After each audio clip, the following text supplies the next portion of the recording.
Water Resources Minister of Assam and also the Guardian Minister of Karimganj District, Piyush Hazarika, on Sunday evening took stock of flood situation in Silchar's Kumpigram before reaching Karimganj. He stopped at Vadarpur erosion site in Sriguri alongside River Barrack near National Highway 37.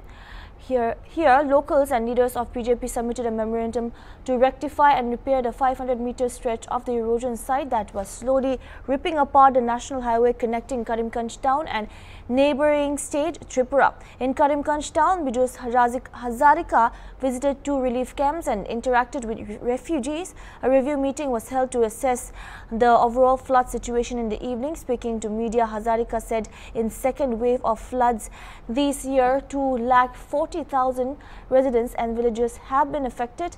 In the first wave, 4 embankments were breached in Karimganj and work for 2 of them has been completed. More are in progress. Embankment works for 25 to 30 kilometers to stem flood from Singla, Kushiaria and Longai rivers would also begin this year. Pride 2,30,000 পৰা 2,40,000 মানুহ এই দ্বিতীয়টো বানপানীত effect হৈছে। প্ৰথমটো বানপানীটো একে সমসংখ্যক মানুহ প্ৰাণাক্ৰান্ত হৈছিল আৰু মই প্ৰথমটো বানপানীটো আহিছিল আৰু আজিও আহিছো। আজি আমি ডিস্ট্ৰিক্টৰ ৰিভিউ কৰিছিল। প্ৰথমটো বানপানীত আমি ডিস্ট্ৰিক্ট ৰিভিউ কৰিব পৰা নাছিল কাৰণ তেতিয়া মডেল কোড অফ কন্ডাক্ট চলি আছিল আৰু সেইখিনি সময়ত আমাৰ Water Resource Departmentor 4টা মথাউৰি ভাঙিছিল। 4টাৰে 2টা ব্ৰিজ ফিল আপ কমপ্লিট হল, 2টাৰ কাম চলি আছে।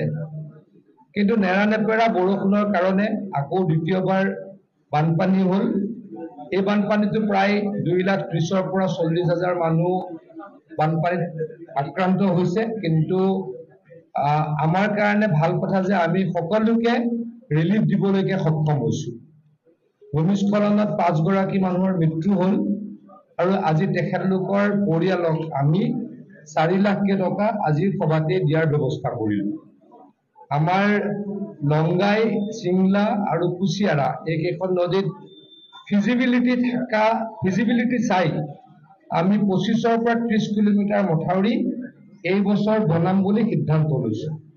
Water Resource Departmentক নিৰ্দেশ দিছো অহা 5 দিনৰ ভিতৰত লংগাই, সিংলা আৰু কুছিয়াৰা যদি কৰবাত মথাউৰি বনাব পাৰি, মথাউৰি ইমিডিয়েট বনাবলৈ ব্যৱস্থা কৰিব লাগে। 6 নম্বৰ দিনা মাননীয় উপায়ুক্ত ডাঙৰীয়াই সন্মানীয় বিধায়কসকলক মাতি সেই বিষয়ে অৱগত কৰিব আৰু অতি সোনকালে আমি যিমানখিনি পাৰো ল্যান্ড একুইজিশনৰ কষ্ট নিদিয়াকৈ যিমানখিনি পাৰো মথাউৰি বনাবলৈকে চেষ্টা কৰিম। আৰু মই আকৌ কৈছো যিখিনি মানুহ ৰিলিফ চেণ্টাৰত আছে, মই 2টা ৰিলিফ কেন্দ্ৰত নিজেও গৈছিলো, কোনো ধৰণৰ কমপ্লেইন কোনো কৰা নাই। সন্মানীয় সাংবাদিকসকল আছিল, আমাৰ ডিসি মহোদয়ে সন্মানীয় বিধায়কসকলক লগত লৈ ৰিলিফ দিয়াৰ ব্যৱস্থা কৰিছে। পৰৱৰ্তী সময়ত যাৰ হাউস ডেমেজ হৈছে তেওঁ পাৰ্সিয়েল বা ফুললি তেওঁলোককো পৰৱৰ্তী সময়ত ক্ষতিপূৰণ দিয়াৰ কাৰণে আমি ব্যৱস্থা কৰিম।